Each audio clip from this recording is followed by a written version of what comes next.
지난주에 우리가 말씀을 나눈 것처럼 히브리서를 읽는 독자들, 그러니까 유대교에서 개종한 히브리 기독교인들, 그리스도인들은 많은 핍박과 고난의 삶을 살았습니다. 이 사람들은 정말 신앙 때문에 엄청난 고난을 겪어야 됐습니다. 히브리서 11장에 보면은 이때 당시에 히브리서를 읽는 초대교회 성도들이 어떤 고난을 당했는지 히브리서 11장 36절에서 38절에서 우리에게 말씀해 주고 있습니다. 또 어떤 이들은 조롱과 채찍질 뿐 아니라 결박과 옥에 갇히는 시련도 받았으며 돌로 치는 것과 톱으로 켜는 것과 시험과 칼로 죽임을 당하고 양과 염소의 가죽을 입고 유리하여 궁핍과 환난과 학대를 받았으니 이런 사람은 세상이 감당하지 못하느니라. 그들이 광야와 산과 동굴과 토굴에 유리하였느니라. 이때 당시 초대교회 성도들이 예수님을 믿는다는 것 때문에, 신앙을 포기하지 않는다는 것 때문에 희롱당하고 채찍질 당하고 감옥에 갇히기도 했습니다. 돌에 맞아 죽기도 했고 톱으로 잘려나가기도 했고 칼에 살해당하기도 했습니다. 입을 게 없어서 양이나 염소의 가죽을 쓰고 먹을 것이 아무것도 없는 광야로 내쫓겨서 굶어 죽기도 했습니다. 겨우 살아남은 사람들은 광야와 산속 깊은 토굴을 전전하면서 도망자 생활을 해야 됐습니다. 그때 그렇게 굴을 파고 공동체 생활을 했던 그곳이 지금은 우리 전 세계 기독교인들이 성지순례를 가는 관광지가 됐는데요. 어쨌든 그 관광지에 가보면 그곳에 이 초대교회 성도들이 믿음을 지키기 위해서 어떤 생활을 했는지 우리가 너무나 지금도 눈으로 확인할 수 있다고 합니다. 이렇게 가혹하고 비참한 삶을 견디지 못한 사람들 가운데는 일부 신앙을 버리고 배교하는 그런 사람들도 있습니다. 믿음의 뿌리를 내리지 못한 사람들은 이런 고난들을 이겨낼 수가 없었습니다. 그런데 이때 당시 성도들을 유혹하는 것은 이런 육체적인 고난만 있었던 게 아닙니다.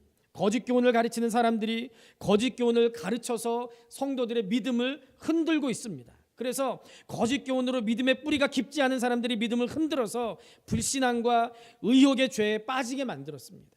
히브리서 기자가 그래서 너희가 지금까지 배워온 믿음을 굳게 잡아야 된다. 다른 교훈 가르치는 사람들의 거짓 교훈으로 너희들 유혹해도 거기에 넘어가지 말아라 라고 말씀하시면서 우리에게 성숙한 신앙을 가져라 라고 그렇게 권면하고 있습니다. 그리고 누가 뭐라고 해도 지금의 내 신앙을 굳게 잡고 흔들리지 않는 성숙한 그리스도인이 되기 위해서 오늘 본문 1절 말씀에 보면 초보의 신앙을 버리고 완전한 대로 나가라 라고 그렇게 말씀하고 있는 거예요.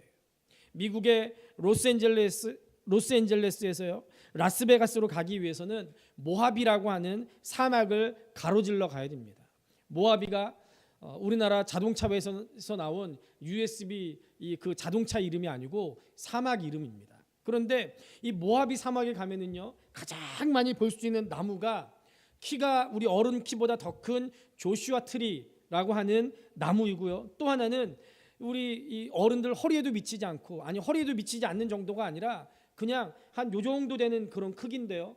이게 살아있는 건지 죽어있는 건지 알아볼 수 없을 정도의 작은 나무인 텀블링 트리라는 그런 나무가 있다고 합니다. 조슈아 트리는 우리나라 말로 하면 여호수아 나무고요. 텀블링 트리는요, 굴러다니는 나무라는 거예요. 이 두 나무가 왜 하나는 조슈아 트리고 왜 하나는 텀블링 트리냐, 그 이름이 그렇게 붙여진 이유가 있다고 합니다. 텀블링 트리는 밤새도록 바람에 따라서 이리저리 굴러다니다가 새벽녘이 되면은 아무 곳에나 그저 이슬이 있으면 거기에 잠깐 뿌리를 내리고 한낮에 뜨겁게 내리쬐는 태양 아래서 생명을 유지한대요. 밤에는 보면은 다 말라 비틀어져 가지고 이게 살아있는 나무야 그저 낙엽처럼 그렇게 보인대요. 그런데 막 굴러다니다가 햇빛이 쬐면은 겨우겨우 이슬이라도 조금 있으면 거기에다가 금방 뿌리를 얇게 탁 내리면은요, 또 금방 파랗게 살아난다는 거예요. 그래가지고 하루 한낮을 견디다가 또 저녁에 되면 어떻게 한다고요? 떼굴떼굴 이리저리 막 굴러다니는 거예요. 그래가지고 텀블링 트리라는 거예요. 그런데 조슈아 트리는요, 절대로 자기 자리를 떠나지 않는다는 거예요. 한 자리에서 꿋꿋하게 서 있는 모습이 성경에 나오는 여호수아 장군의 당당함 같다고 해서 미국 사람들이 조슈아 트리라는 이름을 붙였다는 겁니다. 여러분, 조슈아 트리는 한 자리에 꿋꿋하게 서 있기 때문에 사막 한가운데서도 키가 큰 나무로 자랄 수가 있는 거예요. 여러분, 우리는 어떤 나무입니까? 여기저기 굴러다니는 텀블링 트리입니까? 아니면 한 자리에 꿋꿋하게 서 있는 조슈아 트리입니까? 우리에게 어떤 환난이나 고통이 다가온다고 하더라도 내 신앙의 자리를 굳게 지키고 서서 신앙의 정조를 지킨다면 우리는 조슈아 트리 같은 그런 사람이 돼서 쑥쑥쑥쑥 어떤 환경에서도 성장하고 성숙되어질 줄로 믿습니다. 이런 사람들은 어떤 환경 속에서도 절망하지 않고 하나님 주신 믿음으로 굳게 서서 하나님 기뻐하시는 믿음의 사람 될 수 있는 줄로 믿습니다. 그런데 시험이 닥치면 안절부절하지 못하고 누군가 이 말을 하면 이쪽으로 또 누군가 저 말을 하면 저쪽으로 신앙의 줏대도 없이 우왕좌왕하는 사람은 텀블링 트리 같아요. 네이버에 텀블링 트리라고 검색을 해보면요 뭐라고 나오냐면요 텀블링 트리 부활초 이렇게 나와요. 텀블링 트리의 또 다른 이름이 뭐라고요? 부활초라는 거예요. 왜요? 죽은 것 같은데 또 살아나고 이리저리 굴러다니다가 죽은 것 같은데 또 살아나고 한다는 거예요. 여러분, 우리 주변에 믿음 없는 사람들을 보세요. 믿음이 신앙이 꺼질 듯 하면서 안 꺼지고 말썽 부리면서 다니죠. 여기 가서 부딪히고 저기 가서 부딪히고 여기 가서 시험 들고 저기 가서 시험 들고 그러다가 천부여지없어서 손 들고 옵니다. 한 번 또 하고 그리고 또 여기 가서 부딪히고 저기 가서 부딪히고 이런 사람이 텀블링 트리 같은 사람이라는 거예요. 이런 사람들은 절대로 신앙이 잘하지 않아요. 맨날 그 꼴이 그 꼴. 그러다가 주를 위해서 한 거 아무것도 없이 그냥 하나님 앞에 가는 거예요. 그럼 하나님 앞에 설 때 어떻겠습니까? 골로새서 2장 6절과 7절에 보면 하나님께서 우리에게 이렇게 말씀합니다. 그러므로 너희가 그리스도 예수를 주로 받았으니 그 안에서 행하되 그 안에 뿌리를 박으며 세움을 받아 교훈을 받은 대로 믿음에 굳게 서서 감사함을 넘치게 하라. 어디다 뿌리를 박으라고요? 예수 그리스도에게 뿌리를 박으라는 거예요. 너는 시냇가에 심을 나무래요.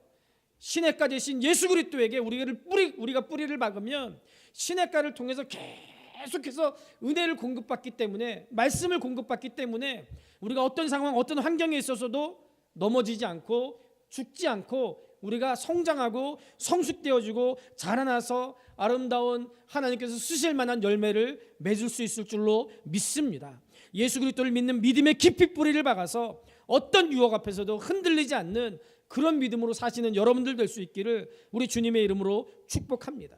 교훈의 털을 다시 닦지 말고 지금까지 우리가 가르침 받은 대로 믿음에 굳게 서서 성숙한 신앙으로 하나님께서 쓰실 만한 열매를 맺어드리는 그런 복된 인생 될 수 있기를 주님의 이름으로 축복합니다. 고린도전서 16장 13절에 깨어 믿음에 굳게 서서 남자답게 강건하라 라고 하신 말씀처럼 믿음에 굳게 서서 흔들리지 않는 강건한 신앙으로 살아야 됩니다. 그리고 본문 4절과 6절에서 하나님이 우리에게 무서운 경고의 말씀을 해주고 계세요. 우리 4절과 6절 말씀 같이 한번 읽겠습니다. 시작. 한번 빚을 받고 하늘의 은사를 맛보고 참여한 바 되고 하나님의 선한 말씀과 내세의 능력을 맛보고도 타락한 자들은 다시 새롭게 하여 회개할 수 없나니 그들이 하나님의 아들을 다시 십자가에 못 박아 드러내놓고 욕되게 함이라. 아멘. 얼마나 무서운 얘기입니까?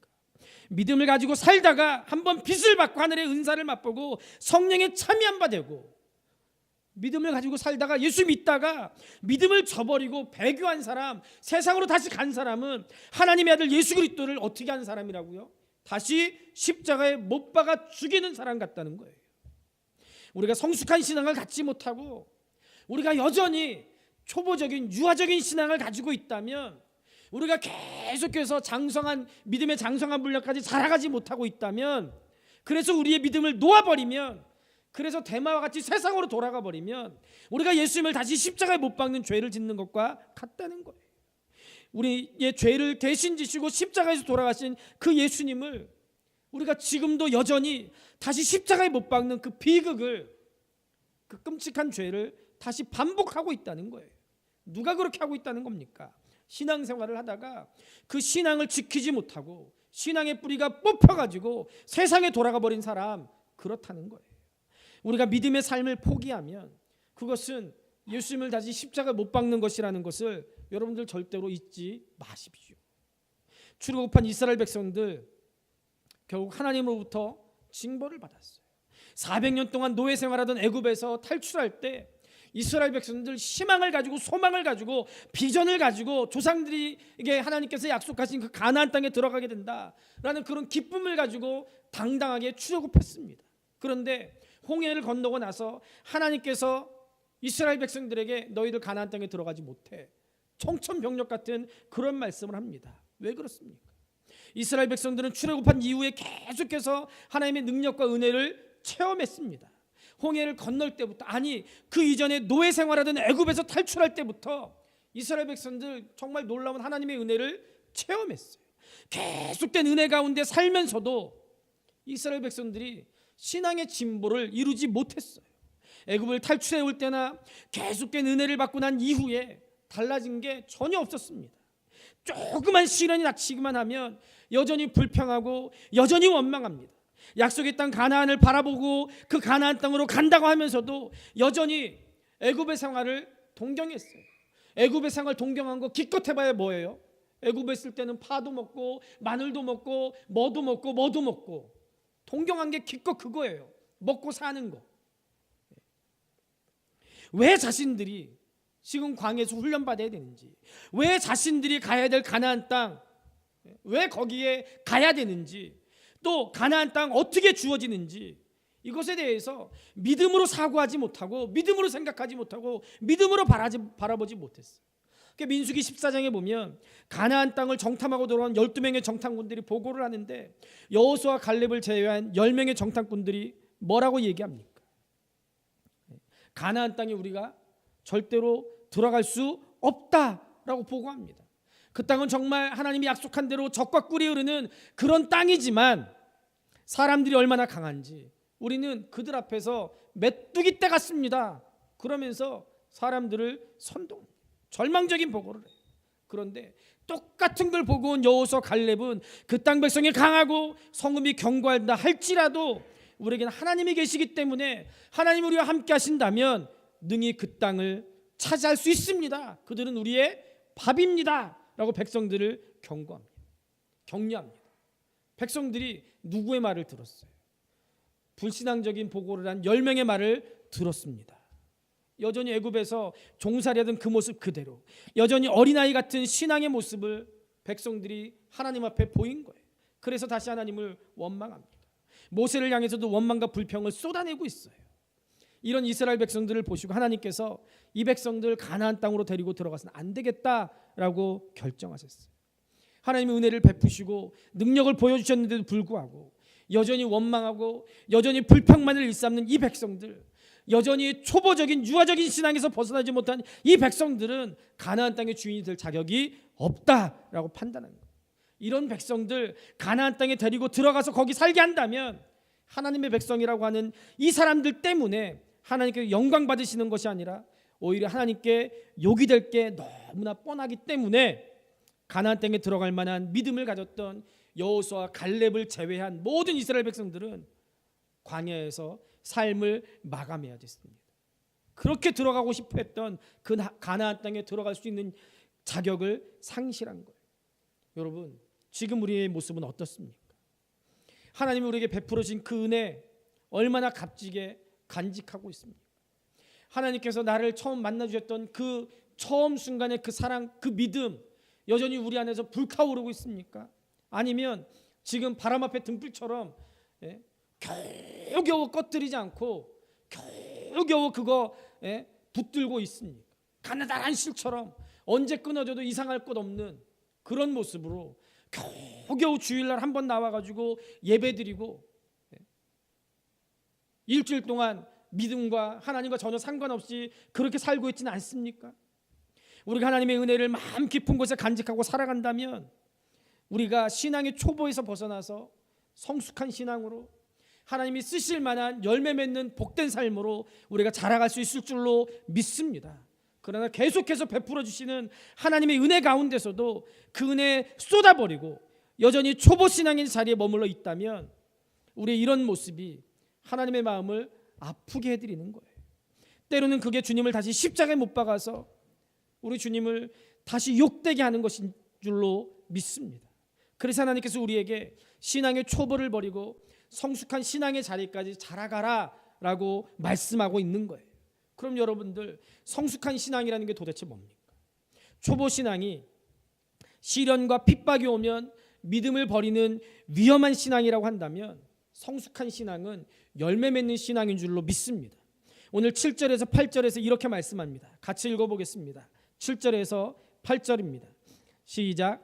땅이 그 위에 자주 내리는 비를 흡수하여 밭가는 자들이 쓰기에 합당한 채소를 내면 하나님께 복을 받고, 만일 가시와 엉겅퀴를 내면 버림을 당하고 저주함에 가까워 그 마지막은 불사람이 되리라.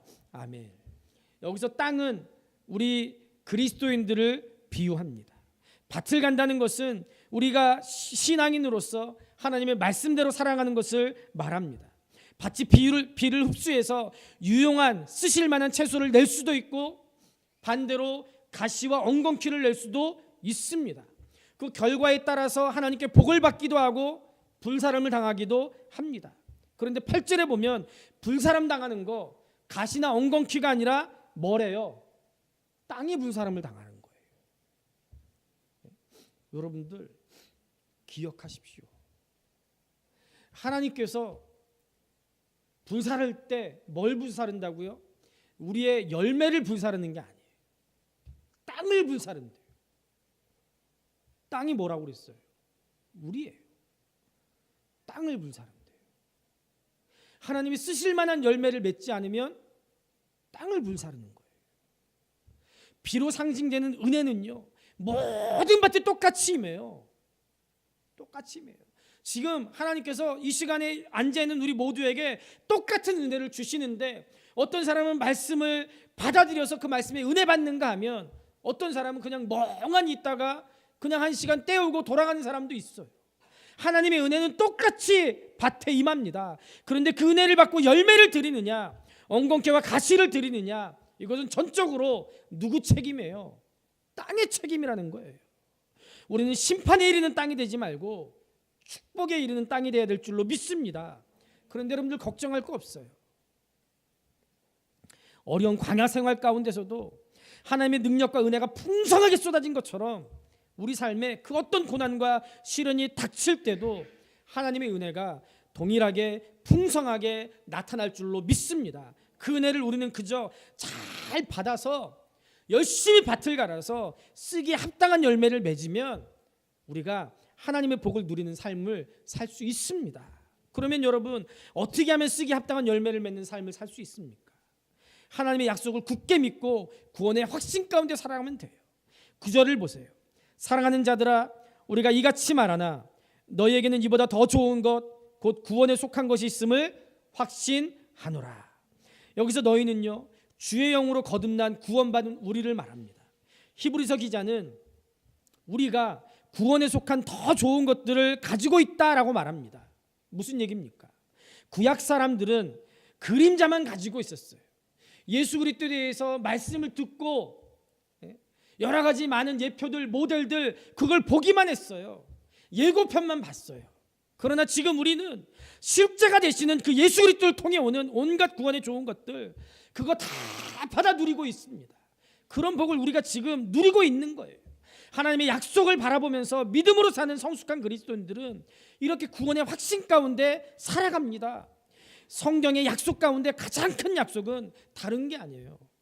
구원에 대한 약속입니다. 물질의 복 주고, 건강의 복 주고, 장수의 복 주고, 명예의 복 주고, 권력의 복 주고, 자녀들 잘 되는 복 주고, 형통케 되는 복 주고, 먼 복 주고, 먼 복 주고, 이게 하나님께서 성경에 약속한 그 복들, 그거 아니에요. 이것들은요, 이 모든 것을 더하신다고 했을 때 더해 주시는 별책부록 같은 복이에요.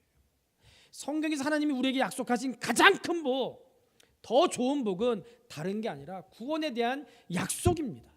요한복음 3장 16절, 하나님이 세상을 이처럼 사랑하사 독생자를 주셨으니 이는 그를 믿는 자마다 멸망하지 않고 영생을 얻게 하려 하심이라.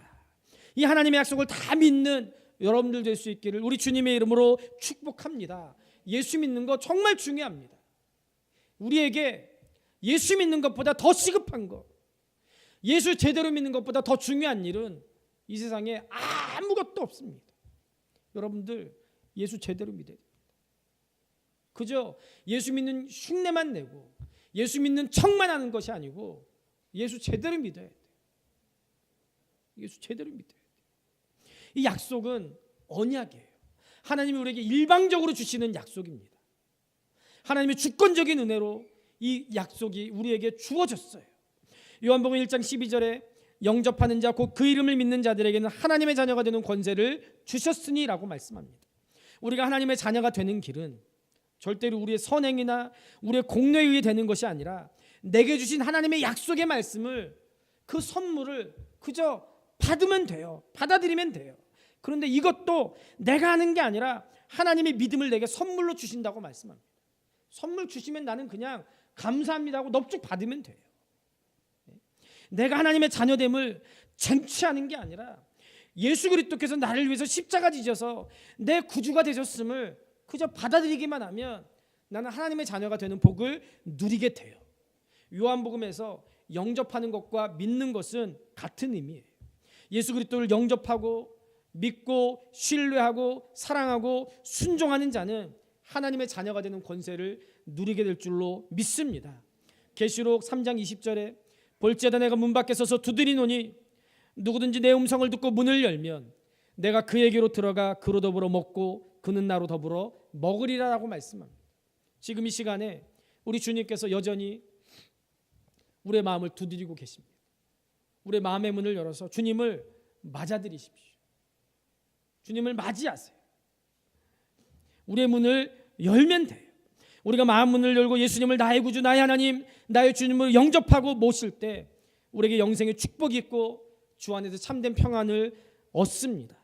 하나님의 언약의 말씀을 굳게 믿고 사는 사람들은 구원의 확신과 믿음의 확신 가운데 살아갑니다. 그러면 자연스럽게 하나님께서 기뻐 사용하시는 삶의 열매를 하나님께 드리게 될 줄로 믿습니다. 여러분들 고재봉이라는 유명한 흉악범 이름을 다 들어보셨을 거예요. 아마 우리나라 최초의 연쇄살인범일 겁니다. 이 사람이 복수심에 불타서 육군 중령 일가족 4명 그리고 식모를 도끼로 쳐 죽여가지고 이때 당시에 우리 사회를 공포로 몰아넣은 살인마였습니다. 고재봉.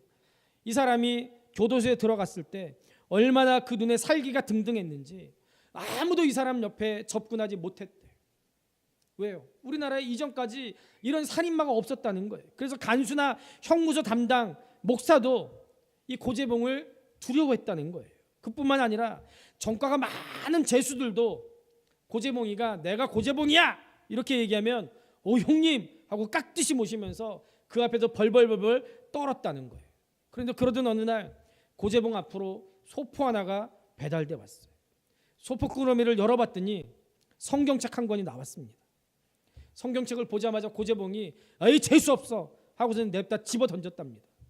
그런데 가만히 생각해 보니까 야, 이 성경의 종이가 야들야들한 게 이거 화장실 휴지로 쓰면 이거 괜찮겠는데 하는 생각이 들었어요. 그때 당시만 해도 휴지가 굉장히 귀하던 때라서 보통 휴지 뭘로 사용하셨어요, 여러분들?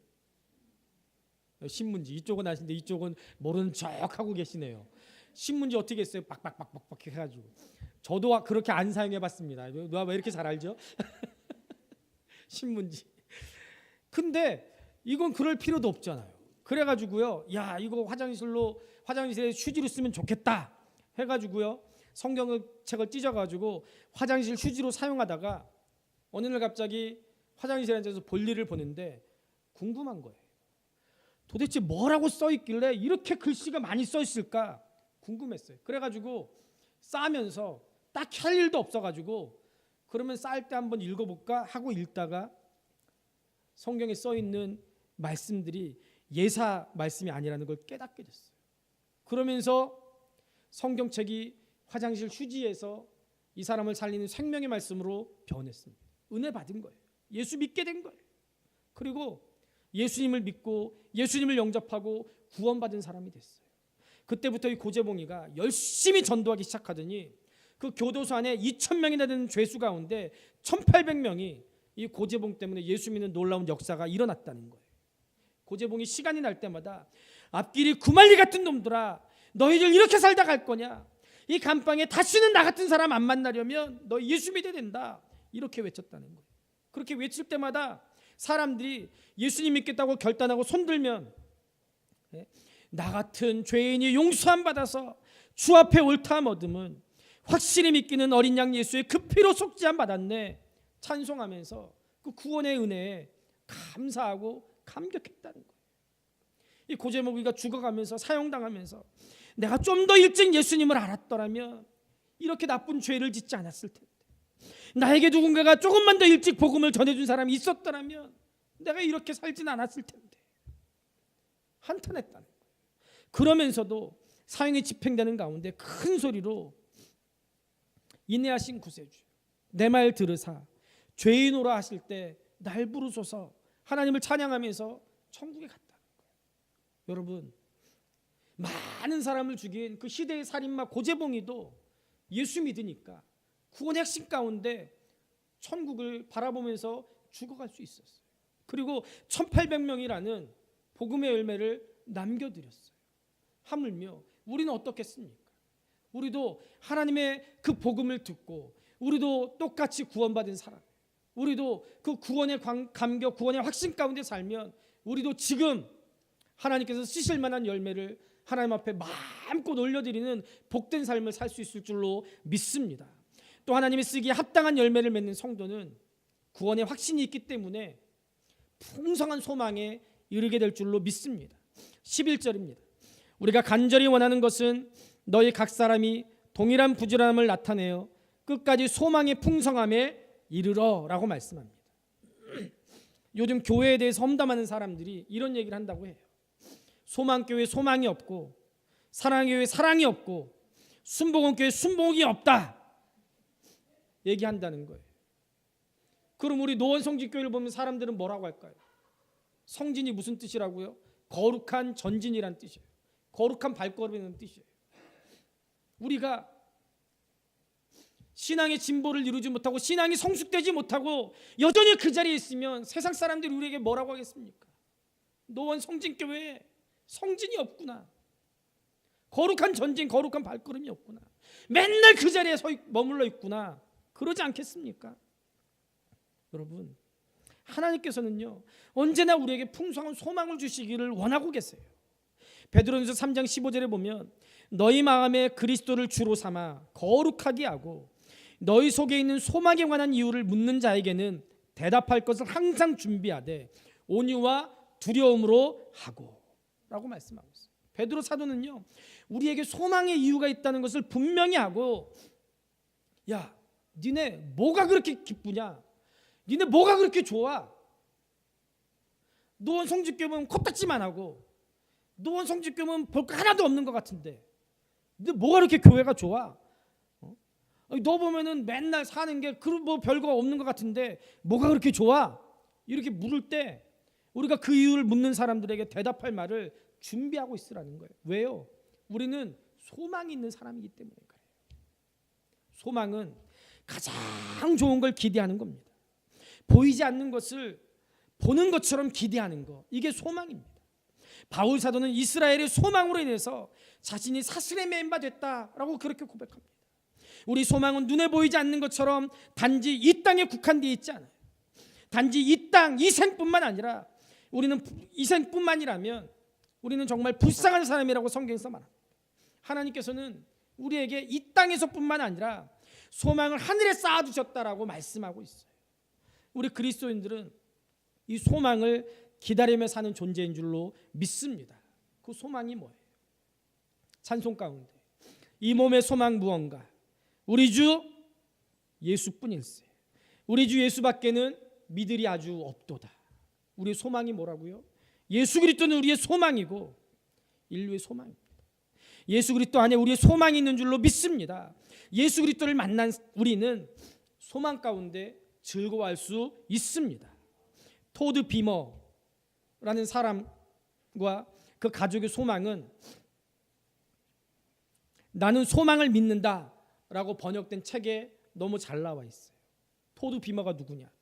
2001년 9월 11일 9.11 테러 사건이 났을 때 테러 당일에 이 토드 비머는 유나이티드 93편 비행기를 탑승했던 승객 중에 한 사람이었습니다. 휘튼 대학 출신의 신실한 그리스도인이었고 회사원이었는데 이 토드 비머가 비행기가 테러범에 납치된 것을 깨닫는 그 순간, 그리고 비행기가 워싱턴에 있는 국회의사당을 타겟으로 국회의사당에 부딪히려고 하는 걸 안 그 순간 비행기 안에 있는 승객 몇 명하고 같이 테러범들과 싸울 것을 의논했습니다. 그리고 싸우러 가기 전에 주기도문을 외우고 시편 23편을 외친다, 암송한 다음에 자 나가자 라고 외치고 테러범들 조종실로 뛰어들어가서 그 사람들과 싸우면서 비행기를 격추시켰어요. 그래가지고 이 토드 비머가 탄 비행기가 워싱턴에 있는 국회의사당을 향하고 있었는데 그 비행기가 국회의사당에 떨어지지 않고 가기 전에 다른 곳에 떨어져가지고 더 큰 사고를 미연에 방지했습니다. 그런데 이 토드 비머, 이 사건의 진정한 영웅은 토드 비머가 아니었어요. 이 엄청난 슬픔을 믿음으로 받아들인 그 가족들이었습니다. 토드 비머가 출석했던 뉴저지 프린스턴 연합교회에서 미국 전역에 방영되는 토드 비머를 위한 추모 예배가 열렸을 때 그 누이 동생 미셸 비머가 추모 찬송을 연주한 이후에 강단에 오른 토드 비머의 아버지가 아들의 장례식에서 이렇게 기도했다고 합니다. 제가 책에 나온 그대로 읽어드리겠습니다. 전능하신 하나님, 토드 비머를 우리 아들로 우리 가정에 보내주셔서 감사합니다. 그리고 무엇보다 주님의 고귀하신 선물, 하나님의 독생자, 우리를 위해 십자가에 죽으신 예수 그리스도를 보내주셔서 감사합니다. 하늘에 계신 아버지, 하나님께서 아들을 보내주심이 무슨 의미를 지니는지 지금까지는 머리로만 알고 있었습니다. 그러나 이제 제 아들을 보내고 하나님 아버지의 마음을 조금이나마 이해하게 됐습니다. 무엇보다 저희 아들 토드가 주 예수님의 선물인 영생의 약속을 소유하고 있었음을 감사드립니다. 그리고 이제 하나님 아버지께 기도하옵나니 제 아들 토드의 죽음의 스토리와 이웃과 이 땅을 구하기 위한 그의 행동이 하나님 아버지의 영광을 드러내는 일에 사용되게 도와주시옵소서. 한 가지 더 있습니다. 하나님 아버지, 저에게 하나님의 아들이신 예수님을 주신 것과 함께 좋은 아들을 선물로 주셨던 것을 감사드립니다. 또 내 아들과 천국에서의 만남에 소망을 주신 것을 감사드립니다. 천국에 소망이 있으니까 그 아들이 그렇게 비참하게 비명 중에 갔음에도 불구하고 하나님 앞에 감사한 기도를 드릴 수 있었던 거예요. 토드 비머의 부인 리사 비머는 뉴저지에서 2만 5천 명이 모인 크리스찬 여성들의 세미나에 참석하게 됐을 때 이런 간증을 했습니다. 9일 전만 해도 9월 11일은 저에게 평범한 달력에 나온 하루였습니다. 그런데 우리는 9월 11일 날짜를 들을 때마다 공포와 분노, 그리고 개인적인 상처와 손실을 생각하게 됩니다. 그러나 이제 이런 감정들을 우리가 어떻게 할 것인지는 우리의 선택의 몫입니다. 우리가 잃어버린 것들만을 생각할 것인지, 아니면 아직도 남겨진 것들을 생각하며 살 것인지, 계속적인 공포 속에 살 것인지, 아니면 소망 속에 살 것인지를 선택해야 됩니다. 저는 소망 안에 살기를 선택했습니다. 제가 이렇게 할 수 있었던 것은 제가 강한 여성이어서가 아닙니다. 제가 소망 안에 살기로 선택한 이유는 하나님이 제게 주신 영원한 소망 때문입니다. 저와 제 남편은 계획성이 철저한 사람들이었지만 우리는 9.11을 대처할 수 없었습니다. 그러나 저는 이 집회가 오래전에 계획된 것처럼 9.11도 제 남편의 죽음도 하나님의 선하신 계획과 주관 아래 있음을 믿습니다. 그리고 저와 제 아이들의 미래도 그분의 신실하신 계획 속에 있음을 믿습니다. 그래서 저는 저의 앞날에 대해서도 소망이신 예수님을 의지하며 살 것입니다. 여러분, 사망의 파도에 휩쓸려간 아들이나 살아있는 그 아버지, 그 아내, 그 가족들이나 우리 성도들이 한결같이 붙잡아야 될 주제는 풍성한 소망에 이르는 것인 줄로 믿습니다. 주님 주신 소망 가운데 이 땅에 보내신 하나님의 뜻을 이루어드리는 복된 삶을 우리가 살아야 됩니다. 우리는 이미 그 소망을 소유한 사람들인 줄로 믿습니다. 마지막으로 하나님이 쓰시기에 합당한 열매를 맺기 위해 우리는 게으르지 말고 부지런히 믿음의 선배들을 본받아야 될 줄로 믿습니다. 히브리서 기자는 약속들을 기업으로 받은 자들을 본받는 자들에게 하려는 것이다 라고 말씀합니다. 성경은 믿음의 선진들의 이야기로 가득합니다. 그들은 다 하나님께서 약속하신 것을 유업으로 받은 사람들입니다. 우리가 이 믿음의 선진들을 본받기 위해서 먼저 그 믿음의 선배들의 모범을 주위에서 봐야 됩니다. 그리고 그들의 삶에서 믿음과 오래 참음, 인내가 무엇인지 배워야 됩니다. 우리가 성경을 읽어야 될 한 가지 이유 너무나 분명합니다. 우리는 성경 한 권만으로도 충분히 먼저 성숙한 신앙의 삶을 살았던, 하나님이 쓰시기에 합당한 열매를 하나님 앞에 드렸던 믿음의 선진들을 성경을 통해서 우리는 너무나 풍성하게 만날 수 있기 때문에 우리는 성경을 계속해서 읽어야 됩니다. 그리고 성경을 읽을 때 그들의 신앙을 본받아 살 수 있습니다. 여러분들, 동일한 부지런함을 나타내요. 그리고 게으르지 아니하라고라는 말을 유념해서 보세요. 동일한 부지런함이라고 말하는 것은요, 모든 성도들이, 모든 하나님의 자녀들이 똑같은 부지런함을 나타내서 믿음의 선배들로부터 믿음과 오래 참음을 배우는 일이다라고 말합니다. 여기에 예외가 있어요, 없어요? 예외 없습니다. 그래서 다시 게으르지 아니하고라고 강조해요. 이 일을 우리가 가끔 시간이 주어질 때, 한가할 때 그렇게 하라고 말하지 않아요. 언제나 매일 우리가 부지런히 하나님께서 쓰실 만한 열매를 드리는 일에 힘써야 된다라고 말씀합니다. 왜요? 이것은 우리의 구원의 문제, 죽고 사느냐의 문제, 영생의 문제이기 때문에 그렇습니다. 존 오웬이라는 사람은 신앙의 주적이 우리 안에 있는 게으름이다라고 얘기합니다. 저는 이 존 오웬의 지적이 정말로 정확한 성경의 지적이라고 생각합니다. 신앙은 게으름이라는 환경 안에 있으면 질식당해버려서 그 믿음의 힘과 기쁨을 잃어버리게 돼요. 여러분들, 우리가 첫사랑 첫믿음을 지금 다 소진했다면 그것은 다른 이유가 아니라 뭐 때문이라고요? 나의 믿음의 게으름 때문인 거예요. 생각해 보세요. 내가 처음 주님을 만났을 때 얼마나 불타올랐어요. 시간 나면 교회에 왔어요. 아니, 시간이 없어도 교회에 올라왔어요. 무슨 일만 하면 내가 다 할 것처럼 그렇게 열심히 했어요. 그런데 점점 어떻게 됐어요? 게을러지면서 동시에 우리의 신앙의 열심도, 신앙의 기쁨도, 신앙의 열정도 같이 사그라들었어요. 리처드 필립스는 믿음에 있어서의 부지런함은 예수 그리스도 안에서 항상 늘어가는 기쁨과 더불어 그리스도 안에서 우리가 가진 풍성함을 점점 더 많이 인식하고 소유하게 한다라고 얘기합니다. 게으름과 반대되는 그리스도 안에 있는 부지런함이 뭘 준다고요? 그리스도 안에서 항상 늘어나는 기쁨, 풍성함을 우리에게 준다는 거예요. 여러분, 참된 믿음은요, 끝까지 인내합니다. 그저 죽지 못해서 견디는 거, 그게 인내라고 말하지 않아요. 이 믿음은 인내 속에서 참된 기쁨을 알고 누리게 하는 줄로 믿습니다. 너희 소유를 빼앗기는 것도 기쁘게 당한다라고 10장 34절에서 말합니다. 성도의 소망은 하늘에 있어요. 우리는 죽음 너머에서 하나님을 만나게 될 줄로 믿습니다. 성도는 부활의 영화로운 몸을 입고 영원히 하나님을 대면하고 충만한 기쁨과 행복으로 살게 될 줄로 믿습니다. 그리고 이 땅에서도 우리는 그 기쁨을 맛보며 살아야 될 줄로 믿습니다. 우리 아버지께서 종종 잘 죽게 된다고 말씀하시면서 잘 죽게 달라고 기도하셨어요. 이 기도대로 저희 아버지 정말 주무시다가 잘 돌아가셨어요. 어렸을 때는 제가 아버지가 그렇게 기도하는 거, 그렇게 말씀하시는 거 무슨 의미인지 잘 몰랐는데요. 지금은 저도 종종 하나님 저 잘 죽게 해주십시오 기도하면서 가끔 제 장례 예배를 상상해 봐요. 사람들이 저를 보내느라고 장례 예배를 드리고 훌쩍훌쩍대고 있겠지만 저는 그때 뭐 하고 있을까요? 관에 누워서 향냄새 맡고 있을까요? 아니요. 저는 그 시간에 한 번도 경험해 보지 못한 성대하고 화려하고 영광스러운 우리 주님의 환영 만찬에 제가 주빈이 돼서 참여하고 있을 거예요. 저는 기쁨 가운데 상상했던 것 그 이상의 것을 누리고 춤추고 있을 겁니다.